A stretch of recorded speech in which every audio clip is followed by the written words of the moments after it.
अभी blue economy का शोबा जो कि एक तवील अरसे से हम पाकिस्तान में नज़रअंदाज कर रहे हैं, इसमें कितना पोटेंशियल मौजूद है, ख़ास तौर पर जो इसके मुख्तलिफ शोबे हैं, शिपिंग है, फ़िशिंग है, फिर बीच टूरिज़म है, फिर माइंस एंड मिनरल्स हैं। तो अगर इन तमाम को इस्तेमाल किया जाए मैक्सिमम तरीके से, तो कितना फ़ायदा पाकिस्तान को आने वाले दिनों में हो सकता है सर? सो अरबाब साहब कि लोग इस चीज़ को समझ सकें, सो ब्लू इकोनॉमी को आप डिफाइन करते हैं as the sustainable use of ocean resources, अपनी इकोनॉमिक ग्रोथ के लिए, जॉब क्रिएशन के लिए, लाइवलीहुड्स के लिए, और preserving nutrition of the people. अब पाकिस्तान में अगर आप कहते हैं कि इतनी स्टंटिंग है, so it can be helpful there. Powering the economies, जैसे आपने जिक्र किया, ऑयल एंड गैस के रिसोर्सेज, और आखिर में preserving the health of the ocean ecosystem जो है वो दुनिया को ठंडा रखता है, यानी कि कीपिंग द प्लैनेट कूल। सो अगर हम इस निगाह से इस चीज़ को देखेंगे तो ऑब्वियसली एक बहुत ही जिसे कहेंगे फंडामेंटल रोल जो है वो ब्लू इकोनॉमीज का डिफाइन हो सकता है। अब क्या पाकिस्तान के पास, जैसे हम बहुत सी चीज़ें कहते हैं कि पाकिस्तान के पास मौजूद हैं, क्या इसका कोई वाकई पोटेंशियल है या नहीं है, या फिर in the end the issue is governing the blue economy of Pakistan? So इसका जवाब नंबर्स में आपने कुछ सामने रखा। 1050 किलोमीटर की लेंथ है पाकिस्तान के कोस्टल बेल्ट की। Just to understand it globally, ये 74th बिगेस्ट लेंथ है दुनिया की। So obviously the potential is there, अगर सिर्फ आप इसी चीज़ पे बेस करें। अब ये पोटेंशियल है क्या? फिशरीज और एक्वाकल्चर जो है उसकी मतलब करंट एक्सपोर्ट अगर चंद $100 मिलियन हो, 400-500 मिलियन डॉलर हो, तो इसको 2 से 4 अरब डॉलर तक बढ़ाया जा सकता है। पहले हम देख लेते हैं क्या क्या पोटेंशियल है और फिर क्या करना है। कोस्टल टूरिज्म जो है हार्डली जनरेट करता है कपल ऑफ $100 मिलियन अगेन। इसके वेरियस एस्टिमेट्स हैं, पर अगर कंजर्वेटिव रहें तो अगेन 2 से 4 बिलियन डॉलर वहाँ पे कर सकते हैं। रिन्यूएबल एनर्जी जिसका हमने जिक्र नहीं किया, इसका क्या मतलब है? Both wind and the solar powering of Pakistan जो है, it is eco friendly and it is forever, it has no cost. So development of offshore wind farms could contribute to the energy security of Pakistan. अब अगर आप आगे चलेंगे तो जो आपने जिक्र किया कि गवादर जो है उसकी एक जियो स्ट्रेटेजिक अहमियत है बहुत सी वजूहात से। सीपेक एक उसकी वजह है, बहुत बड़ा ट्रेड वहाँ से गुजरता है 20% का, और this is something that we really need to develop, और अभी उसकी डेवलपमेंट में अगेन बहुत काम होने वाला है। एक चीज़ आपने जिक्र शायद नहीं किया, शिप ब्रेकिंग इंडस्ट्री, पर्टिकुलरली अगर आप गडानी का जिक्र करें इस सेंस में, उसको रिवाइव करना, और वो सिग्निफिकेंटली कंट्रीब्यूट कर सकती है अगर उसको मॉडर्नाइज करें। बहुत काम होने वाला है इस पर।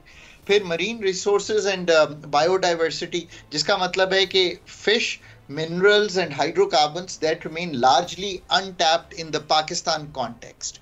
अगर ये सब कुछ वाकई एग्जिस्ट करता है और हमारी गुफ्तगू सही हो, और हमारी commitment SDG 14 life below water, अगर ये भी हमारी कमिटमेंट कायम हो अपनी जगह पर, तो फिर हम क्या करें? देखिए, एक तो of course infrastructure development around port infrastructure, shipyards, logistics. Gwadar का कनेक्शन, अगर हमने रेकोडेक से ही सामान गवादर तक भेजना हो, तो मैं आपको अगर एस्टिमेट दूं तो आप हैरान हो जाएंगे। Couple of billion dollars required हैं, $4 to 6 बिलियन, अगर आपने एक प्रॉपर रेल रोड ही बनानी है टू लिंक दिस। फिर पॉलिसी फ्रेमवर्क्स जो हैं जो अट्रैक्ट करें प्राइवेट इन्वेस्टमेंट। हम अगर आप कोई भी एरिया देख लें, टूरिज्म का एरिया देख लें, उसमें भी ये चीज़ नहीं बिल्ड कर सके। और बहुत, अब ये तो आपने आज ये टॉपिक उठाया है, वरना सवाए इसके कि मैंने इस पे पढ़ा है, एक there is a general lack of awareness, और मतलब let me say this, of expertise in Pakistan. So अगर ये बात सब सही हो तो इस सब को डेवलप करने के लिए एक फ्रेमवर्क ही जो है पहले, और हमारी मैरिटाइम एक जैसे कहेंगे मिनिस्ट्री भी है, मतलब उसको कैसे स्ट्रेंथन किया जाए कि वो ये सारी गुफ्तगू को अमली जामा पहना सके। I think that's the tough part. फिर मतलब हाईवेज हैं जो इनको कनेक्ट करेंगी, ये इटसेल्फ बहुत बड़ा एक टास्क होगा। टूरिज्म फैसिलिटीज अगर आप जाकर देखेंगे तो ये कैसे बनेंगी, ये शायद खाली प्राइवेट सेक्टर से नहीं बनेंगी। तो may be triple P is a mode. हम तो सिर्फ सामने चीजें रख रहे हैं कि क्या किया जा सकता है। कैन यू ब्रांड, आपने देखे हैं कि कई एरियाज दुनिया में डेवलप होते हैं तो वो ब्रांड होते हैं as coastal destinations.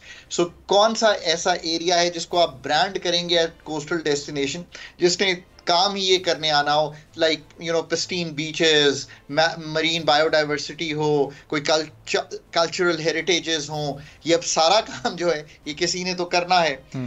Of course इसको सस्टेनेबल बनाना है, कैसे एनवायरमेंटली कंजर्वेटिज्म जो है वो आपने कंजर्वेशन जो है वो इंश्योर करनी है वहाँ पे। और फिर लोकल कम्युनिटीज़ की सोचिए जो कि अभी पसमानदा हैं अराउंड दीज एरियाज, कैसे इस सारी चीज़ में डेवलप होगी। और पाकिस्तान के केस में let's be honest, improving the security facilities and measures around all this will play a big role अगर हमने ये वाकई सब कुछ जो है इसको पाए तकमील तक पहुंचाना है। अब आई डोंट नो कि हम इतना बड़ा ये एरिया जो है इसकी डेवलपमेंट के लिए इतना सारा जो काम होने वाला है, और इसमें जहाँ तक सिंध का ऑफ कोर्स बहुत बड़ा ताल्लुक होगा, बलूचिस्तान का, बिकॉज ये दोनों गवर्नमेंट्स में कोस्टल एरियाज एग्जिस्ट करते हैं। चलें पंजाब और केपी के तो शायद उस तरह से नहीं है। और फिर यू नो हमें अपनी फिजिकल रजीम, इसमें क्या हम कोई टैक्स हॉलीडेज दे सकते हैं, क्या कर सकते हैं। फिर एक्सप्लोरेशन कंपनीज पाकिस्तान क्यों नहीं आती। पाकिस्तान की गैस 4200 MMCFD से आज 2200-2500 MMCFD रह गई है। What did we do with the local exploration? I mean really, ये जो डायरेक्टरेट जनरल हमने पेट्रोलियम कंसेशंस का बनाया हुआ है, इसने आखिर क्या काम किया। तो आई मीन अगर आप इस सारी चीज़ को देखें तो अब इतना बड़ा पर्चा इस पे कौन लिखेगा जिसका एक फ्रेमवर्क होगा जो इम्प्लीमेंट होगा और उसका एक फॉलो थ्रू होगा। असल बात तो आके फिर वहीं रुक गई ना कि this also like many other things is an economic governance issue to take this forward. It's a coordination issue. It's an implementation issue to you know really जिसे कहेंगे अगर ये काम किया जा सके किस तरह capacity build होगी। I really think it's terribly an uphill task for Pakistan. Subscribe करें और बेल दबाएं ताकि कोई खबर रह न जाए।